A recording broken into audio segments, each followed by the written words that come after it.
Hi friends, capsicum egg omelette எப்படி பண்ணுறது பார்க்கலாமா? இதுக்கு ஃபஸ்ட்டு வந்து ஒரு கேப்சிகம், அப்புறம் ஒரு ஆனியன், ஒரு தக்காளி, கொஞ்சமாக கொத்தமல்லி இதெல்லாம் நான் எடுத்து வச்சுருக்கேன். சின்ன சின்னதாக கட் பண்ணிக்கலாம். கட் பண்ணிவிட்டு 2 முட்டை எடுத்திருக்கேன்.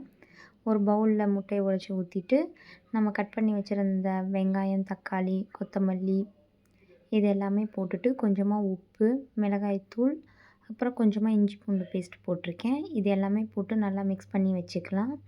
ஒரு சைடு வந்து கேப்சிகம்மை ரவுண்டாக கட் பண்ணி எடுத்து வச்சுருக்கேன். இதை நான் வந்து டவாவில் ஷாலோ ஃப்ரை மாதிரி பண்ணி எடுக்க போகிறேன்.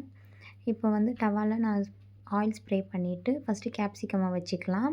இந்த மாதிரி ஷேப்க்கு கட் பண்ணி எடுத்துக்கோங்க. இது பார்க்குறதுக்கும் நல்லாயிருக்கும், சாப்பிடவும் ரொம்ப டேஸ்டியாக இருக்கும். இப்போ நம்ம மிக்ஸ் பண்ணி வச்சுருக்க எக்கை எடுத்து கொஞ்சம் கொஞ்சமாக இதில் ஊற்றிக்கலாம். ஊற்றிட்டு கொஞ்ச நேரம் நல்லா வேக விட்டுக்கோங்க. ஏன்னா இது நம்ம கொஞ்சம் ராவாக அப்படியே இருக்கிற மாதிரி இருக்கும். அவ்வளோதான், இது ரெடி ஆகிடுச்சு. டயட்டில் இருக்கிறவங்க கூட இதை ட்ரை பண்ணி பார்க்கலாம். டேஸ்ட் ரொம்ப சூப்பராக இருக்கும். ஈவினிங்கில் இதை ரொம்ப சிம்பிளாக ஈஸியாகவே செஞ்சிடலாம். நீங்களும் ட்ரை பண்ணி பாருங்கள். எப்படி இருந்துச்சுன்றதை கமெண்ட்டில் சொல்லுங்கள்.